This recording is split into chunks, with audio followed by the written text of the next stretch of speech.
gardening is one of the way we promote to grow healthy. And this is a great opportunity to learn Permaculture Guild and their practices, their vision and goals. Hi, I'm Terry.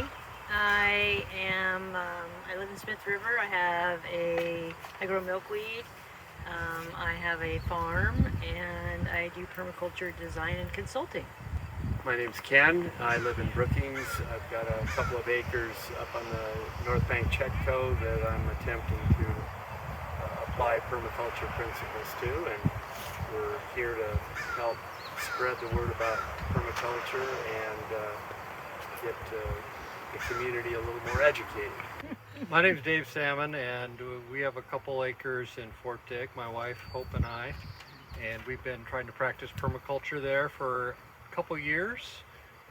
I'm aspiring to get my permaculture design certificate, and we've got 3 greenhouses, raised beds, a couple orchards, bees, chickens, a lot of stuff going on, more than we can handle. So we've had about 70 woofers, work trade people, come and help over the last 6 years. Wow. And that's what's allowed us to make some progress there. My name's Emily, and I am a hobbyist permaculture enthusiast. We have a piece of land out in Fort Dick that we're just getting started in, and so I'm really focused on the design aspect and the planning, and I'm just starting to realize how much work the doing is. So I'm very excited to talk about permaculture. So what is permaculture?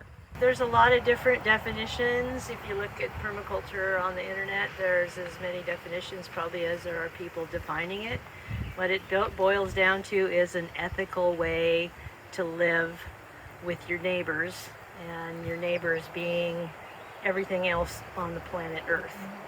And it's a way to do it, it's a way to live and be sustainable, not in the way sustainable means to keep doing what you've been doing, like obviously that's not got us in a good place, but to be actually regenerative and to consider all of the other things that are on this planet with us. I come from a biology teaching background, so when I first heard about permaculture and started looking at it, I realized that it was very much applied biology, essentially. So we're taking living elements and the systems, natural systems of water, light, and all the other factors, and we're integrating those together so that we're integrating both native species with things that we want to produce, and learning how to get them all to function together in a sustainable manner.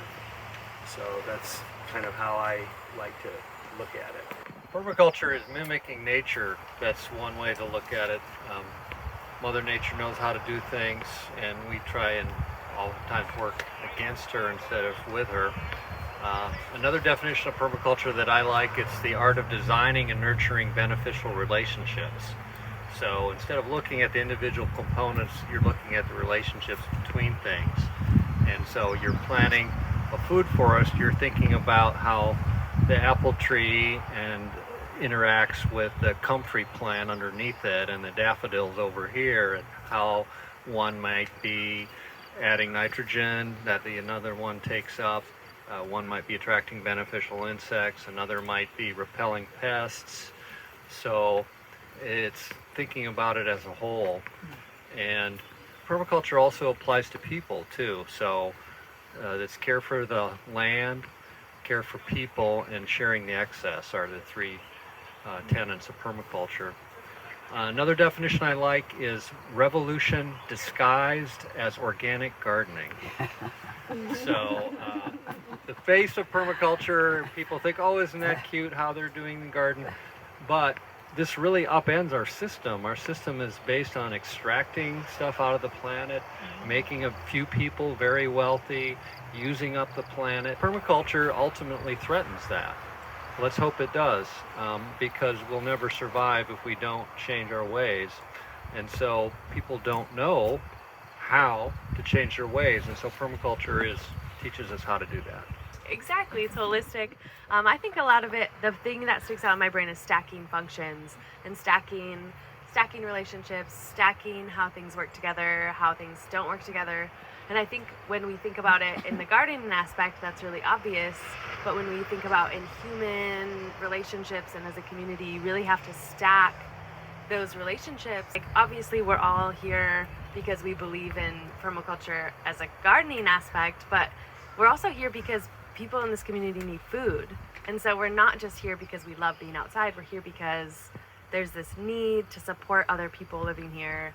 And I think that permaculture really embodies more than just the plants. It's about relationships and knowledge and learning and sharing that. So maybe we would even then take this and kind of transition back to all native plants and things, or would we blend? I mean, does that fit into anything that you guys are doing? That is one goal for some people. Things were always changing. So they've been here maybe 10, 11,000 years in this place. And things have never been always the same. People who want to go back to another time, they want to go, like, for instance, when John Muir saw Yosemite, he assumed it was like the way it was, even though there had been people there, but they all died from disease or they were rounded up, and he wanted to preserve it in his idea of this pristine area without people. People have always been, at least in this environment. So, and the plants and the animals have always changed. Corn is now, a native thing in North and South America, but it came from a small place in Central America. And so, anyway, I just wanted to point that out. And I wouldn't think it would be a bad thing to go to do some native things, but the proponents of permaculture, they actually were thinking about, let's look at the indigenous ways and follow those ways, get our minds going in that way, but not necessarily stick to a certain script. So Bill Mollison, one of the founders of permaculture, liked to say he planted natives everywhere, native to the planet Earth. So, and nature has a funny way of knitting together, we could learn a lot from Mother Nature, of knitting together disparate elements and making a whole out of it. There are places on the planet that people have brought things, plant, Ascension Island is what I'm thinking of.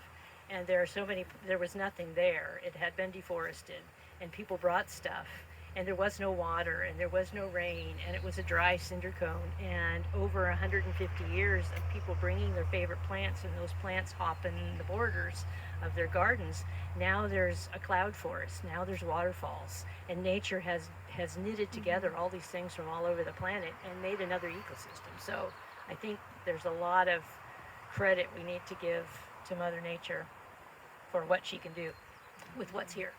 So I think Mother Nature can repair a lot of the damage if we just get out of the way.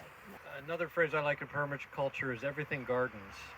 So whether you're talking about a spider or a bird or human beings, everything alters its environment in some way to make it more conducive to itself. So the question is, how do we alter the environment in a way that makes it so that human beings can survive in harmony with everything else? And we have a lot to learn from indigenous people about that. But we have knowledge now today that they never had too, about other species and other ways of doing things. So the question is, how do we ethically integrate all of that and create a system that works, that doesn't detract from the planet? So yes, we have a lot to learn from the way things work.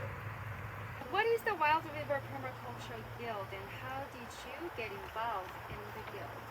It started in January 2019, and it fizzled 3 months later. In April, when everybody got busy in their gardens, we all disappeared. And it took somebody coming into our community, Andrea Langto, actually, who had actually revived the Permaculture Guild in Humboldt County. And she was really excited to find out that we had a kind of a fledgling group here. And so she really kind of was a spark that helped us get back together. Also give a lot of credit to Kevin Malone, who was instrumental too in herding cats and encouraging us to get back together. So then we had a meeting in January of 2020. I think there was 35 people who showed up. And then, of course, coronavirus shortly afterwards. And so we spent most of 2020 outdoors. Lucky for us, that was our inclination anyway. And through work parties, we've been able to get together. So that's kind of the beginnings of it. I would explain it as a group of people who are passionate about permaculture, but also a hugely diverse group of knowledge. There's so many people that have like a niche skill or a great understanding of milkweed or tiny living or hugelkultur. There's so many topics that there's no way we could all know everything.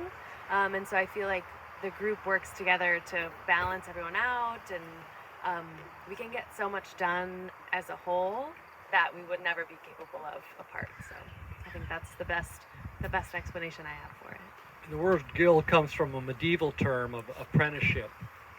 So it's a way to learn things. You go into the carpenter's guild, or the blacksmithing guild, and you spend some time learning the trade. And so a lot of what we're doing is learning from each other on how to do permaculture.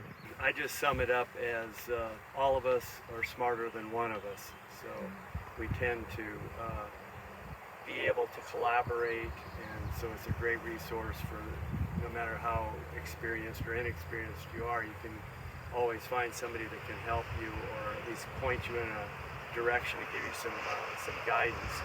And having been a teacher for a good portion of my life, I really enjoy the educational aspect of it, and I think that obviously young people are a target audience that we need to get on board with some of this stuff and get them thinking in ways for what's possible, because the future that we seem to be presenting them with is, I'm glad I'm not in their shoes. Get some young people fired up about this stuff and give them some opportunities in places like the Food Forest here to get their hands dirty and learn, and then let them take it out to their communities or wherever they end up. Really, the only thing I can add to what is the Guild is, from an indigenous perspective, people are known as the little brother. We're the one that has the most to learn. So altogether, we're still learning, we'll always learn, and we all have different ways of seeing things, and like people have said before, different skills. So it's almost like a tribe. As far as how did I get into this? So I have been going down to the Humboldt Permaculture Guild for years to help out with the plant seed exchange, and met some of the people there, and met Levon, who is owner of Fungi Farms, and subsequently did obtain my permaculture design certificate, and was talking to him extensively. I'd always thought this place needed their own guild rather than everybody going down there. So we talked at length, and he gave me the bylaws, and then then of course planting season came. So that's as far as I got. But then there just seemed to be an energy that started, and with Andrea coming and just asking around, there seemed to be way more people than anybody knew that were thinking along these same lines. So I think it was just the right time for everybody. What are your vision and goals as a member of the Wild River Permaculture Guild?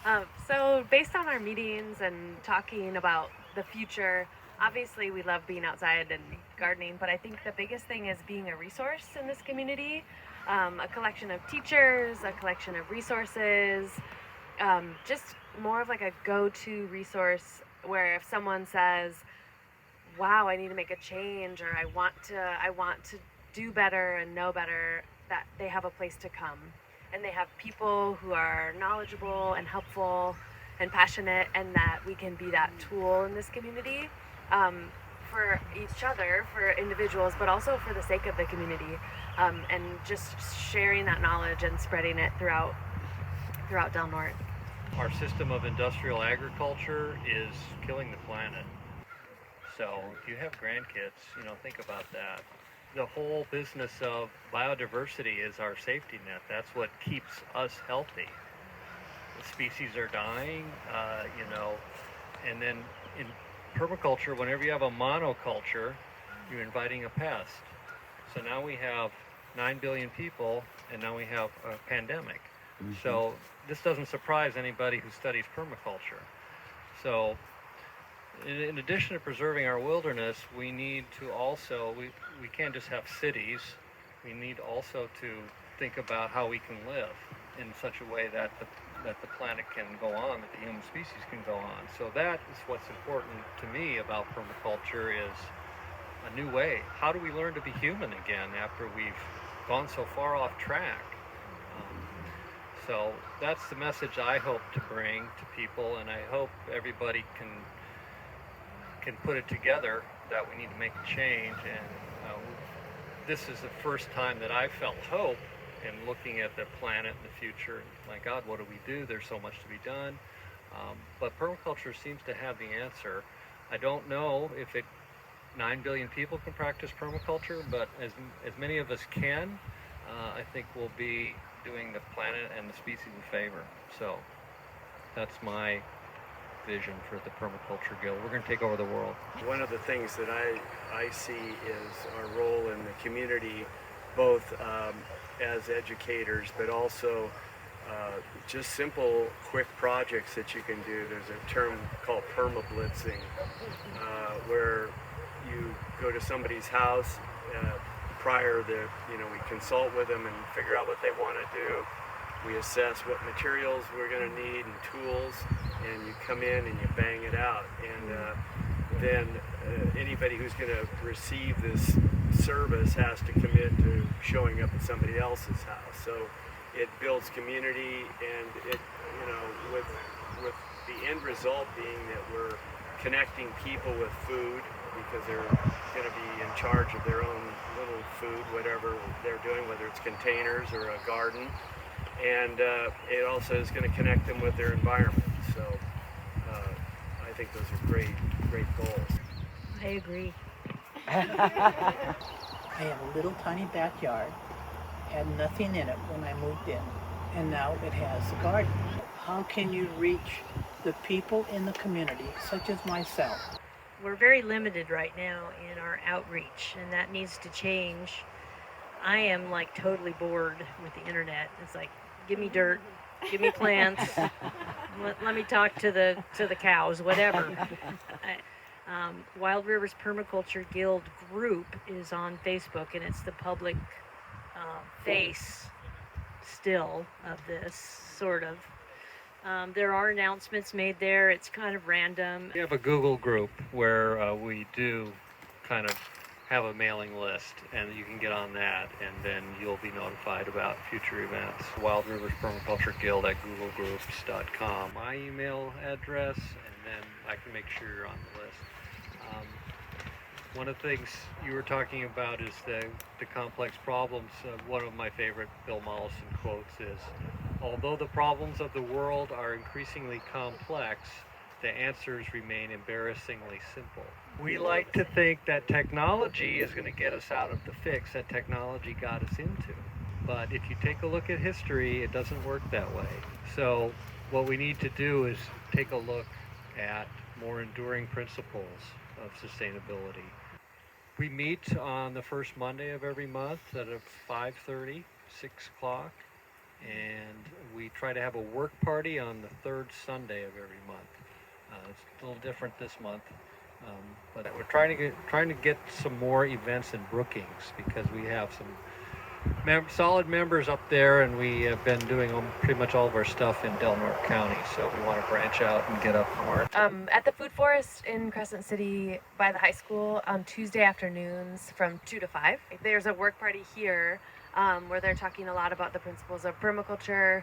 You can help out in the food forest, and then Angela is a great contact. She's a member of our guild as well, and she's great. She'll tell you about all the upcoming work parties and anything else you want to know. She knows, and if she doesn't know, she knows exactly who to tell you to talk to.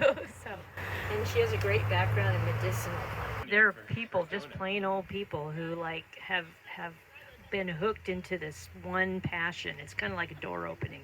Of, they hear on the news, the monarch butterfly is collapsing. There's only 2,000 left of the western monarch butterflies, and people immediately want to know, what can I do? I love them.